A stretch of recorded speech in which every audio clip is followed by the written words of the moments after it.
Who is this? Hello, Samantha. Did you miss me? Scream 6 is like filled with Easter eggs, including one calling back to Jenna Ortega's role as Wednesday Addams. There are plenty of behind the scenes details for us to discuss, so let's just get into it. After watching the fourth Scream, we were left wondering the same thing. Kirby dies, right?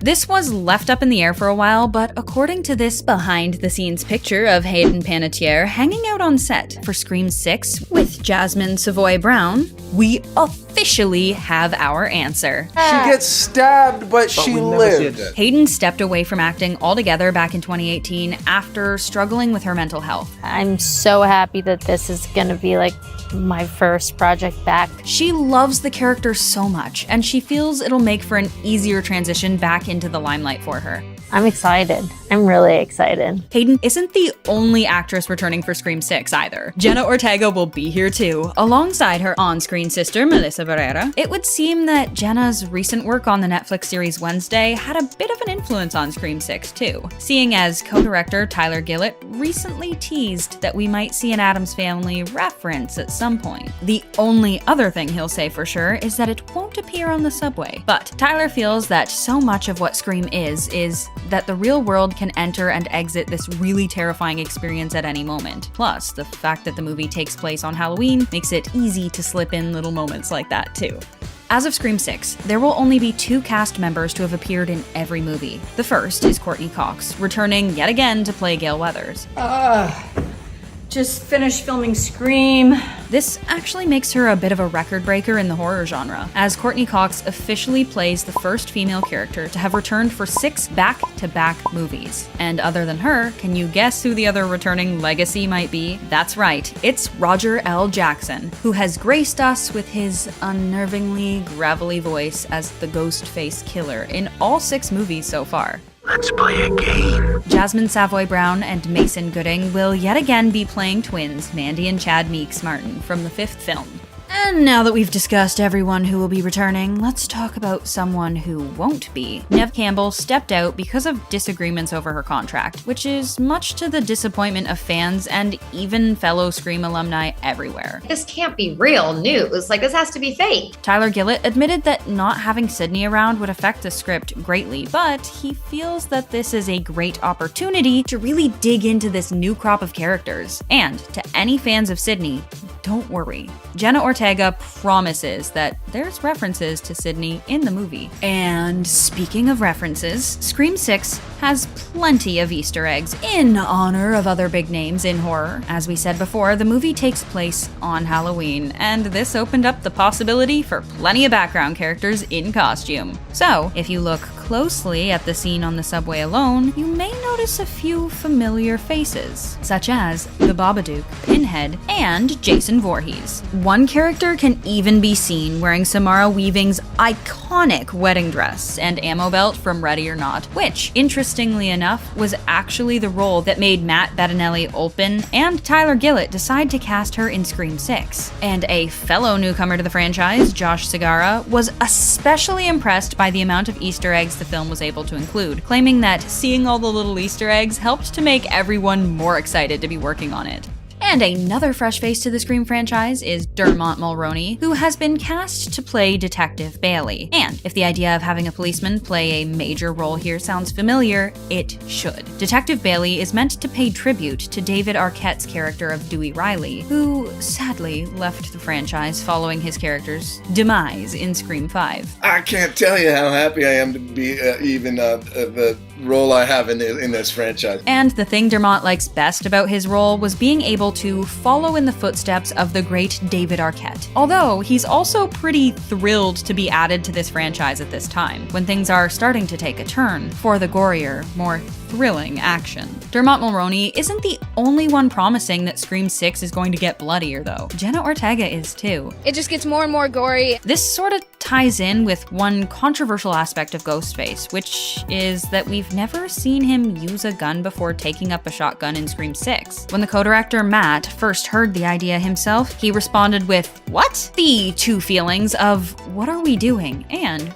We have to do that. Like, he didn't want Scream 6 to feel safe or boring, emphasizing that he wanted Scream 6 to be fun and to raise eyebrows. This definitely falls in line with what Jenna has been saying all along, too. I think that this is probably the most aggressive and violent version of Ghostface we've ever seen. And this Ghostface isn't only more violent than any before, he's been doing his research. What is this place? A shrine. If you look closely at the items kept in Ghostface's shrine, pretty much all of them call back to previous Scream films. For instance, you can see Jill's blue flannel shirt and Billy Loomis's white t-shirt still stained with blood and corn syrup mixture. Corn syrup. Same stuff they use for pig's blood in Carrie. But it isn't only the clothing of previous Ghostface killers that have found their way into Ghostface's shrine. You can also see copies of Gail Weathers' book on display in a glass case. Pop culture is the politics of the 21st century.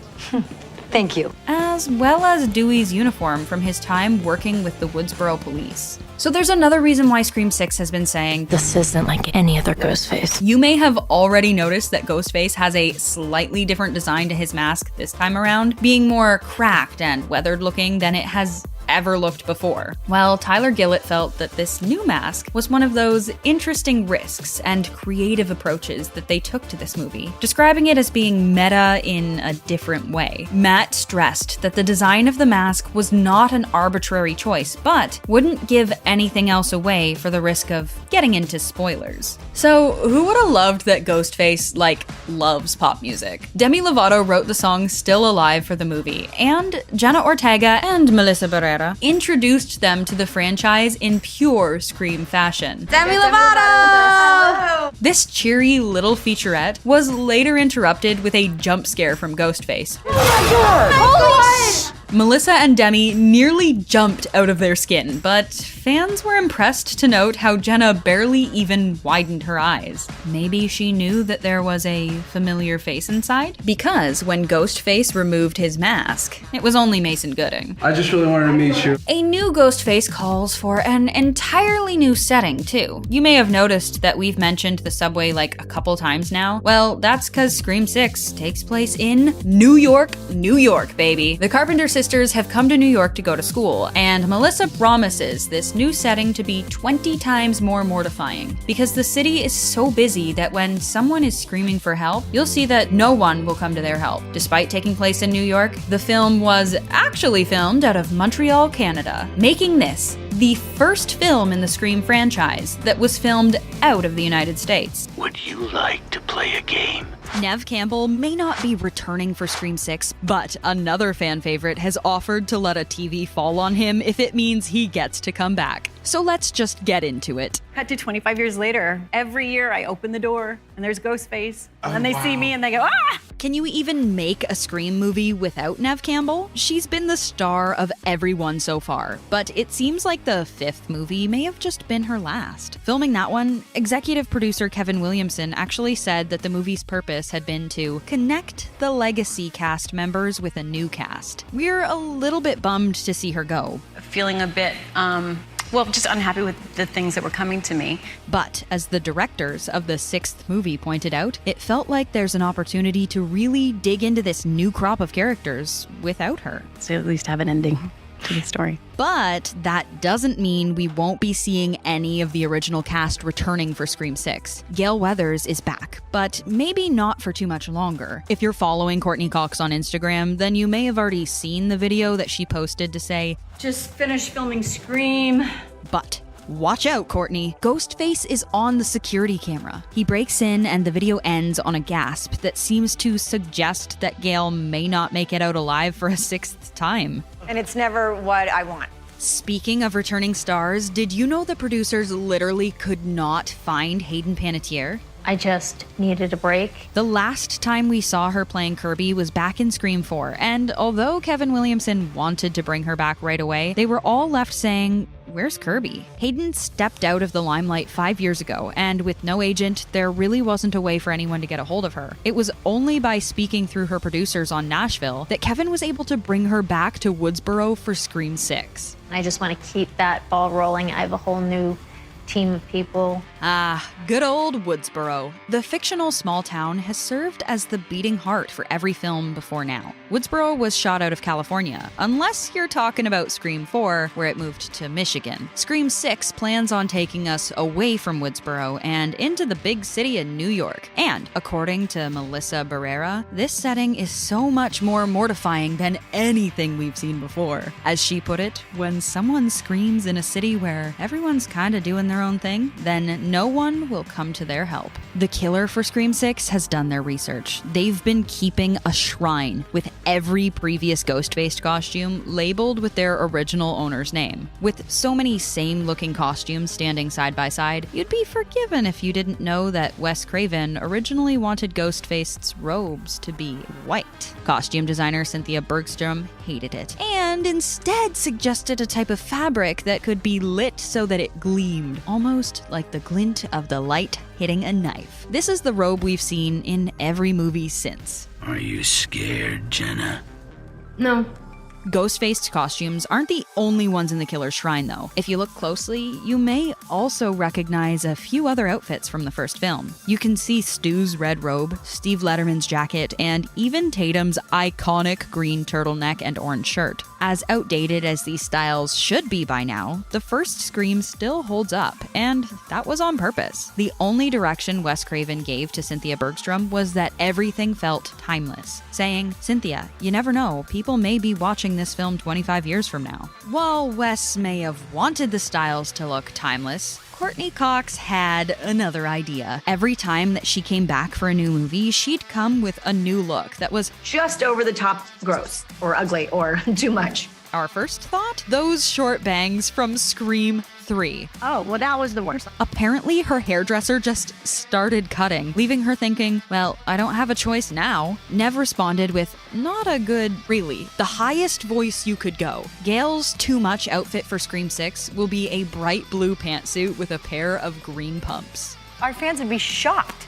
They'd be like, what happened? The original cast have their memories from the set, but they aren't the only ones who grew up with Scream. Melissa Barrera remembers being too young to watch any of the movies, but seeing her classmates dressed as Ghostface on Halloween. When she was finally old enough to watch the first 3 as a preteen, she found them terrifying, but said, I think it also led me to become a huge horror fan. Jasmine Savoy Brown, on the other hand, well, her parents had a bit of a different approach. Wasn't allowed to watch as a kid. Wasn't allowed to watch the old Harry Potter. Wasn't allowed to watch the old Scream. Among our younger cast, Jenna Ortega has probably had the least amount of time to shine. She was a little disappointed by her character in the 5th movie, saying that I only ever shot with Ghostface, and I was only ever screaming and crying on the floor. When she signed on for the 6th Scream, however, she was very happy to have the opportunity to give her character a bit more of a personality and work closer with her co-stars. That cast and crew, they're my family. So now that we've gone on about everyone who's returning, let's talk about the ones still missed. A deleted scene from Scream 3 would have made Stu the ultimate villain, commanding his army of ghost faces from prison. The idea was dropped, but Matthew Lillard still hasn't given up hope, saying that he's prepared to set up a public stunt in which a TV falls on his head to prove once and for all that Stu's not gone. Speaking of actors waiting for a return, Scream 6 will be the first one without David Arquette. His character Dewey didn't make it out alive from the 5th one, and David had a hard time saying goodbye. Seeing everyone else move on to work on the 6th one made him go, oh, okay. And although he knows that he'll be sitting out this time, he's also made it clear that he's ready to come back whenever. As he pointed out, there is a coming back to life element within these horror films. Yeah, and this is going to be an interactive circus like you've never seen. Okay, but for how much everyone wants back in, these movies are not easy to make. Courtney Cox and Neve Campbell did so many of their own stunts, which was fine in the beginning. I was like, I'll do any stunt, no problem. This time I was like, that hurt. The stunts weren't only harder for Courtney to do when she got older, but she also felt that she might have pushed herself too hard in the first Scream movies, saying that she was definitely paying for it later. So Courtney's most memorable stunt may just be her chase scene in Scream 2. Fleeing from Ghostface through a sound booth, the scene made great use of close camera angles and left you wondering if our main couple was doomed only seconds after Dewey and Gail finally got over their differences. In fact, the scene may be just so memorable that Jenna Ortega has hinted at Scream 6 calling back to it, saying, There's a lot of good chase sequences, including one between Gail and Ghostface through the lab. So if being chased by Ghostface wasn't enough, the cast on Scream 5 had another way of getting your heart pumping. Mikey Madison thought it might be funny to scare Dylan Minnette by hiding behind a bunch of bags, then just jumping around when he was least expecting it. We're like, welcome. Dylan was already dealing with some trust issues on set. Apparently, every member of the cast had been given a slightly different version of the script so that nobody really knew who the killer was. That'd be weird. And speaking of feelings, our main three got pretty emotional returning for Scream 5. Neve Campbell cried, knowing that this was the first movie she'd be filming without Wes. But for David, it was more the fact that he was working with his ex-wife Courtney. He cried so much filming one scene with her that Courtney said the next day the crew didn't look at him. Yikes. But David took it in stride, saying, I could tell some people aren't comfortable with that level of emotion. You know, there's still extreme love there and friendship. Did you know that Drew Barrymore called the actual police to the Scream set? Or that there's hidden sound bites from movies like X? And what about the fact that there was supposed to be an entire trilogy based around Emma Roberts' character Jill? Well, don't worry. I did all the research, so you didn't have to. Jason Takes Manhattan is the 8th installment of the Friday the 13th franchise, and one of my absolute favorites in the series. A maniac trying to kill us. Welcome to New York. Did you notice that our first Ghostface in Scream 6, Jason, was watching it on TV before the real Ghostface calls him up? Unfortunately for him, that's going to be the last movie he'll ever see. Not a bad choice though, truly. In the horror genre, a trip to New York City was not an uncommon plot. We got a list of movies from Paramount that they own that we could use in the movie. This is Scream's way of giving us a little nod to the infamous Friday the 13th installment that brought some of the most iconic executions. And the second we saw that one, we were like, oh, there it is. It all just fell into place. So who else thought Sarah Michelle Gellar's character, Cece, was offed too soon? Omega Beta Zeta. Also, fun fact, she shot Scream 2 before Buffy the Vampire Slayer Season 2, and because Wes Craven wanted her to cut her hair for Scream, her new haircut was actually written into Buffy. Anyway, I digress. When Tara almost goes upstairs with Frankie at the frat party, he innocently asks her if she's part of the Omega Beta Zeta sorority. You Omega Beta Zeta? It was a nice moment that kind of brought our girl Cece back for a minute. But did you catch that when you first watched it?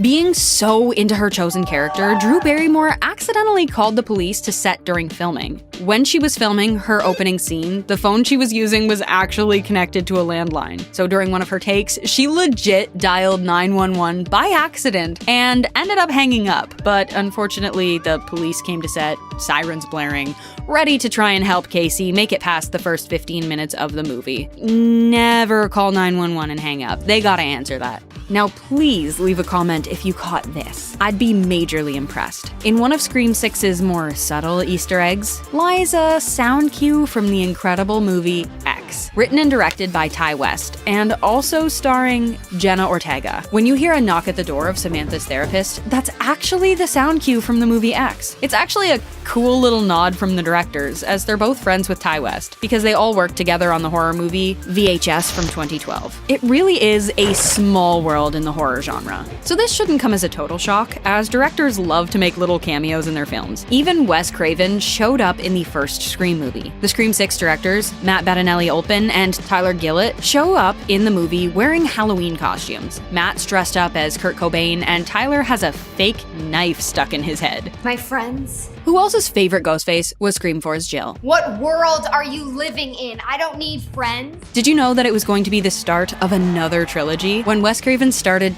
talking to the writer, Kevin Williamson, about going back to Woodsboro, he didn't want it to just be for a one-off. He wanted to do a whole new Ghostface trilogy with Emma Roberts. In the original Scream 4, Jill's fate was supposed to be left uncertain, with the cliffhanger to be resolved in the next installment. Unfortunately, though, Wes Craven passed away in 2015, and Kevin Williamson didn't want to create an entire trilogy without him. Did you notice this callback in Scream 5? When Sam is on the phone with Ghostface, she, in a fit of rage, demands for him to come and get her. Come and get me. With pleasure. Sidney Prescott has that exact experience with her Ghostface in Scream 2. She also demands the killer to come and get her. Then why don't you show your face, you coward? To which Ghostface responds, My pleasure. We almost didn't get him on the series at all. He actually turned down the Scream project not once, but twice. In the 90s, Wes Craven was known for his horror genre movies because of A Nightmare on Elm Street and The Hills Have Eyes. So obviously, he was a top choice for the director when Scream was being considered for production, among other names like Quentin Tarantino. At that time, though, Wes Craven wanted to take a break from all things gore, so he ended up turning the project down because he thought it was way too violent. And obviously though, after rejecting the movie twice, he did end up coming around. How do you think the series would have turned out without him? So I already mentioned how Wes Craven made an appearance in the first film. He showed up as the janitor, Fred, obviously wearing a Freddy Krueger sweater because, well, duh. There's also a direct reference to the Nightmare on Elm Street movies, more so how the sequels all sucked. And aside from this, there are a ton of other Wes Craven references scattered throughout the film. Even in Scream 6, you can spot hundreds of Wes Craven costumes. In the first film, Tatum mentions Wes Carpenter movies, which is a combination of Wes Craven and John Carpenter. You're starting to sound like some Wes Carpenter flickers. The director of the 1978 Halloween movie. There's also a Freddy Krueger sweater hanging on the door in Scream 2, a poster for The Hills Have Eyes, and a trivia question about Freddy in Scream 4. Freddy Krueger. Raise your hand. I could go on, but this video would be hours long. So, what are some other Wes Craven references you picked up on?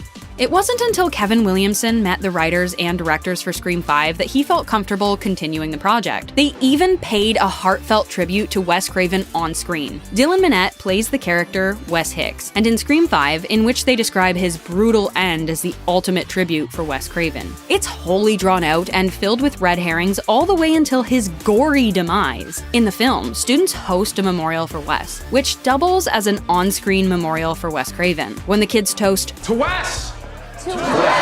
the voices of all the cast and crew from the previous movies were layered in as a way for them to pay tribute to the iconic director.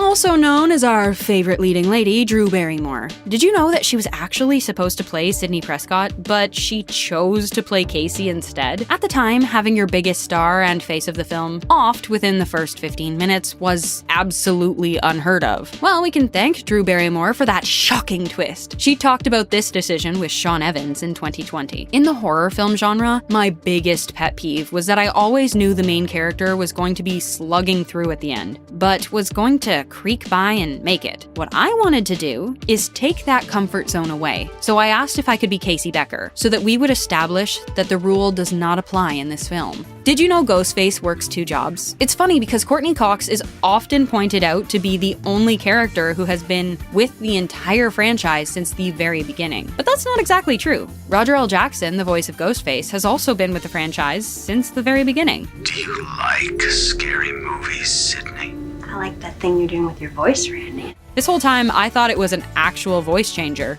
Correct. Amber might live to see the sunrise. Nope, it's just one talented guy.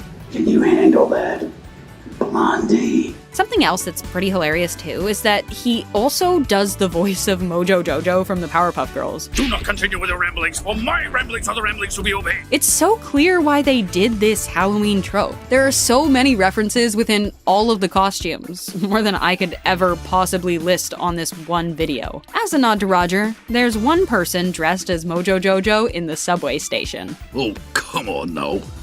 So I could go on and on about the Scream world and all its clever references and Easter eggs hidden in each scene, but I'll spare you my ramblings just this once. We share a certain history. What's your favorite Easter egg, and what do you think should have been included in the list?